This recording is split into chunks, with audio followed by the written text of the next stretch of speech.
Okay, let's talk about physical development in early childhood. Now, first of all, I have to define what I mean by early childhood. Sometimes I will confuse students when I use that term on test questions and whatnot, and they'll say, "Well, how early?" All right. So when we use this to apply to a time of life for development, we are specifically talking about from about age 2 to about age 6. All right, so sometimes you might call this the preschool years, even though it goes into early elementary school, or the play years is another term that sometimes is associated with this time period. So early childhood, about age 2 to about age 6 is what we're talking about. So we don't have a toddler anymore, or we're moving out of toddlerhood, and you look like a child. You're going to look a little bit differently. And so weight and height are still increasing. You're still growing, not as rapidly, not as drastically as you did when you were a baby, all right? But you are still growing. And the thing is, the relationship between height and weight does start to change. If you look at an infant or a toddler compared to, say, a 3-year-old, a 4-year-old, their proportions are going to look a little bit different. One thing that happens is that the average body mass index, the BMI, does tend to be the lowest in a person's lifespan during this time period, particularly at about age 5. Most people have the lowest BMI of their life. So what is BMI? You may have heard it's problematic. It's really problematic when people use it as an indicator of health, because it really doesn't indicate your health, but there's a lot of stuff set up where if your BMI is really high, they're like, oh, you fit in this category, and we're going to call that a disease. That's a whole other issue that I could do a whole separate video about. But BMI does give you an indication of well, it's supposed to give you an indication of basically your mass, how much space you take up.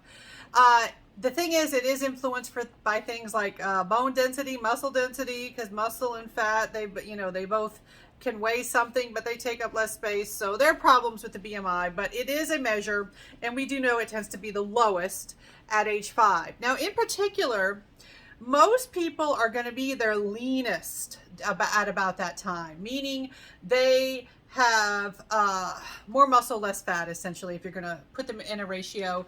A lot of parents of 5-year-olds, they'll have those concerns like, oh, they look really skinny. They look, I can see their ribs poking out. Oh my gosh, are they malnourished? And usually no. Usually it's just, well, they're at that age where people they tend to be their leanest. Even if they don't look particularly lean, they're leaner than they will be at other points in their life or later in their life.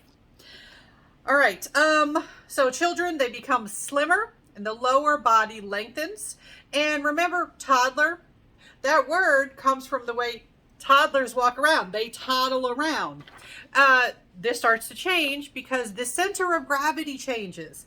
The center of gravity moves from the breastbone up by the chest down to the belly button. So you carry yourself differently. The head is not so gigantic compared to the rest of the body.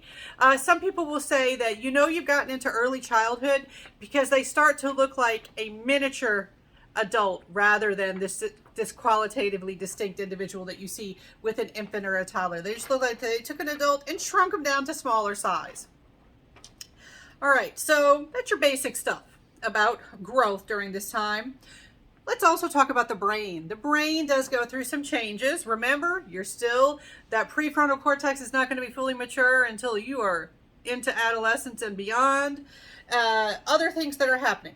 By age 2, a child's brain weighs 75% of what it will in adulthood. So it's getting close, all right? So you still got that big brain, and the brain reaches 90% of adult weight by age 6. So your brain now, it wasn't that much smaller when you were 6 years old. Think about that. Now, another important thing that happens has to do with something called myelin. Myelin is a fatty insulating coating on the axons. Remember, go back to your parts of a neuron. The axon is the sending part, the signal sending part of a neuron.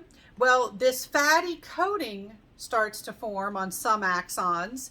And what this does is it leads to faster, more efficient signaling.